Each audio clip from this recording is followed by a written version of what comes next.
Oh man, so HitKidd came out and admitted that he was wrong about not being transparent with the distribution deal that he did for the single FNF. Now I'm gonna get into more details. It looks like this is a situation where both of these people are green, brand new to the industry, and even though HitKidd has been producing for a good little minute, it seems like two things. One, he had his own vision, and two, he was in over his head. This entire day, so many things have unfolded. We have situation with HitKidd speaking more. We had Glorilla doing a full-blown Facebook Live. Yeah, she keeping it real. She staying on Facebook with all her ratchet-ass friends over there. That's how she coming. She keeping it kosher. I'm going to go ahead and give you the summary of what's going on. Make sure y'all smash the like button, subscribe if you're new to my channel. Godspeed merch collection out right now. Go ahead and get right. Now, let me tell you what's up. So, I explained in depth in my last video what HitKidd's vision was. He had a vested interest in female rappers, and it looked like he kind of wanted to start a female rap group. So he met 5 young ladies from Memphis: Aliza, K Carbon, Glorilla, Gloss Up, Slimeroni. He met all of them and he had them doing songs, and then within the time he was working on a project, an album for himself, but it seems like he did not have a situation at that point that he was working on that project. It looks like he was making the songs first, and then he was going to go and shop the project to different people. Now, he calls Glorilla up to come and do this one beat that he initially had for Megan Thee Stallion. And I had sent the beat to myself, so I'm listening to it. I was like, I think I'm gonna send this to Meg. And once I got home, I had sent it to C. Ferris, and well, he obviously knew. I didn't say like this for Meg. He already knew that I was sending it for her, but he didn't say nothing back. I think like the next day, I was like, bro, I'm not finna wait. I don't even want to wait because it'd be too hard. I said, I'm gonna use this for my album, but I still want a lady on here. So then I started thinking, I was like, I want to get somebody outside the girls. And I'm like, you know what? Nah, I'm gonna get one of the girls. And I feel like Glo had the best voice for that beat. Megan Thee Stallion wasn't responding quick enough, so he got Glorilla on the song, and that song became Fuck Nigga Free. And also, if you guys did not know, after seeing the success of Fuck Nigga Free and kind of feeling salty that she passed up on the shit, Megan Thee Stallion decided to go with HitKidd on the single from her last album featuring Future titled Pressurelicious.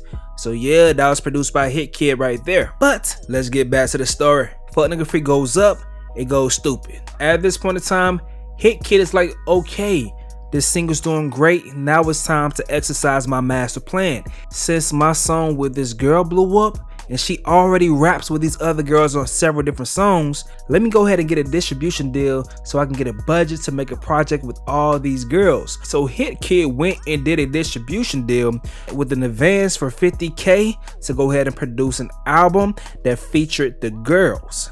And the lead single for the album was going to be Fuck Nigga Free. He said, I'm not going to put this on my other album anymore. I'm going to repurpose this single and put this single on the album with the girls. Therefore, I get a budget, all the girls are happy, and I'm able to make a great project. Glorilla did not know this. She didn't know this shit was going on. Glorilla was thinking that everything that her and HitKidd was doing was on some duo vibes, and she just liked making music with the other girls. She did not want to be in a group and do a group project with the other chicks.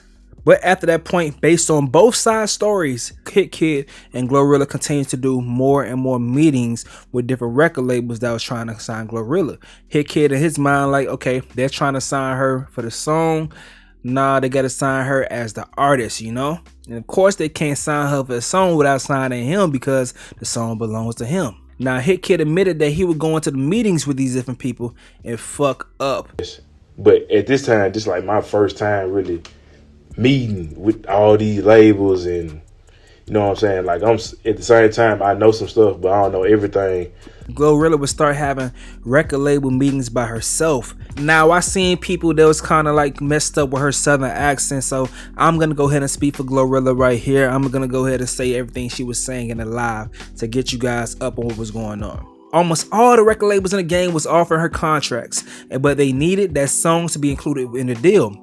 Now they told her, look, we see this song right here says HitKidd and Glorilla, so the song is not exclusively yours. What's going on with that? Lo and behold, she ends up finding out that after these record companies did their research, that he had already done a deal with the song. We in LA, a label had hit either me or Martha. I had a label me in LA. Man, y'all, I ain't gonna lie, I went to like 5, 6 different label meetings before I signed. So like everybody was trying to sign me at one time. Like every label you can think of was trying to sign me. So and all these folks trying to sign her, they weren't trying to sign her like yes, man, you off the song. Yeah. They weren't trying to sign. They were trying to sign her off her. Every one of the meetings that we went to, they like play some of your shit. Let me hear the rest of your shit. Yeah, because originally everybody was trying to sign me to sign F and F the song. Everybody like they saw F and F blowing up. They knew how big it could get. They was trying to sign me. So bam, I went to the label meeting. I'm talking to them. You know, they finna give me they sound like they finna give me a good deal. So he went on YouTube. He was like, this song already signed under somebody. I said, what? So honestly, a lot of people were trying to sign me to sign F and F under their label. Like they wanted to own F and F. I couldn't sign to a lot of people because the people wanted the song. After they found out I didn't own the song, they'll be like, it's a deal breaker. You know what I'm saying? Or they'll be like, little to the rest of your music. They didn't really believe in me. Like they wanted F and F. They really didn't care to hear my other music. We was trying to already do an album together, me and the girls, in which we already agreed, all the girls agreed. So I was like, you know what, since Glow is on the song, I might well take this song and put it with the project to do the whole album together, because it makes sense, because you know it was moving pretty well. But at the time, I feel like I had needed some more power behind it, so that's what I did. I went ahead and did the distribution deal, and it was a $50,000 advance, half up front, half after it finished. But the person who get the advance is the person who owned the masters, which was me, of the project. So I was gonna break the $25,000 up amongst the girls after the album was finished, because you know I was just breaking bread. I was just gonna break bread, and I was gonna keep the other $25,000. We at the hotel. He come to my room trying to explain, sounding slow and shit. Like I said, I ain't even trying to bag HitKidd. He just fucked himself off and trying to blame me for the shit. I would go to her room and be like, "Hey, look, I messed up about this." Because I'm learning as I'm going into the meeting. I'm like, "Hey, look, I messed up." Her manager was in the room too, or I called her manager in her room, and we'll sit there and talk about it. I'm like, "Hey, look, I messed up saying this. I really shouldn't have said this, because I just not learned." Like, because they taking what I'm saying and turning to some whole other industry mess, and I'm like, bro, I ain't really feeling this. And I could tell she thought I was trying to like backdoor her, but I explained that I did a distribution deal for the album, which F and F is on, and the album was with all the girls. So it was sad. If I was her, I'm like, yeah, this sounded sketchy.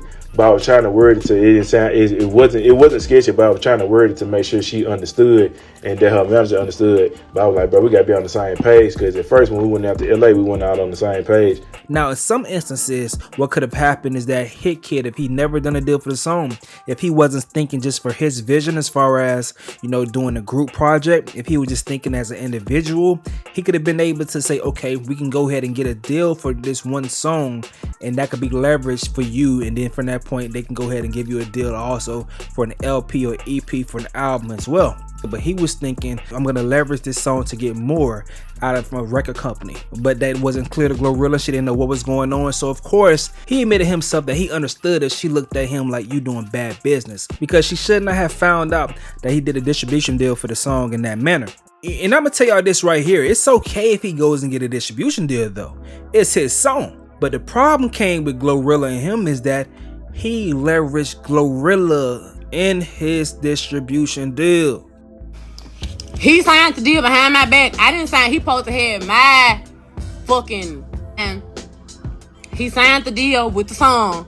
Didn't tell me nothing about it. And the deal was, this why he mad, because I won't do no more songs with him. The deal was he had to do a whole EP with me and the girls.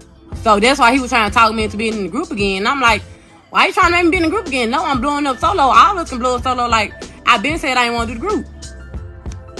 So he was like, basically the deal he signed with Black Noise for $50K was the girls do an EP. And all of us do an EP and get on the EP together and produce it type shit.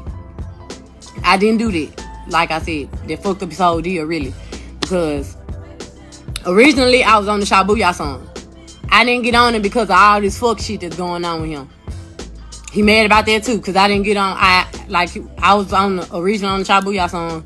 So that's the shady part that comes from his side, and that's why he's like, all right, I'm gonna give a humble approach because she's right. I was wrong about not being transparent.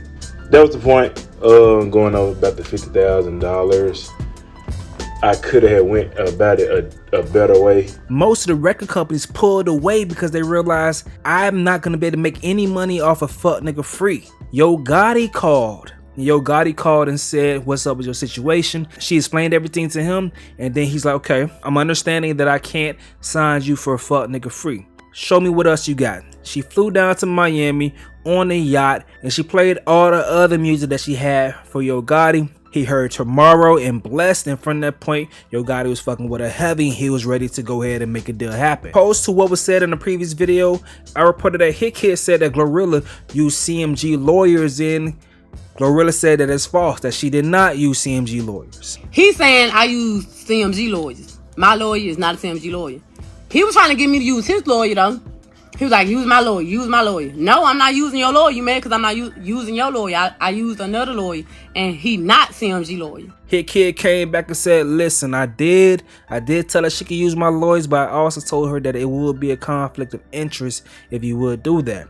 Now, another thing when it comes to the song, Kadeem Phillips from Power Entertainment, he said that, listen, everything was 50-50 down the middle. He was giving her 50% masters on the song, and that the reason why Glorilla isn't seeing any money from the song is because she signed over her masters to CMG, and she would not receive a dime until she go ahead and, you know, recoup the advance that she received. You don't really get money from songs until like 9 to 12 months after, you know, the song hits and starts going to collect all the royalties and stuff. That's how it works. Even HitKidd admitted that I haven't received money for the song either. We are still letting things go as far as collecting my royalties. HitKidd is going to receive his royalties quicker than Glorilla because she has to recoup her money that she was given in advance. She probably signed her masters of that song over to Yo Gotti, so he was able to give her more money because she signed the masters, her percentage,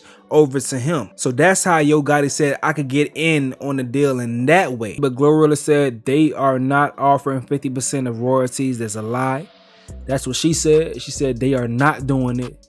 They are not giving up 50%. But let's keep digging. This is where shit get real, and this is where the problems come.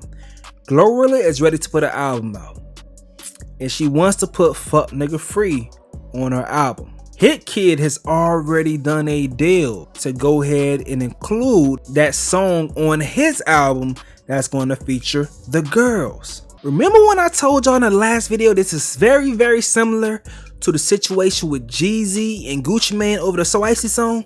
This is the same damn thing. Both of these people have a hit song that's making their careers right now in a very, very early portion. Both of them have signed deals, and to fulfill their deals, they want to use this song.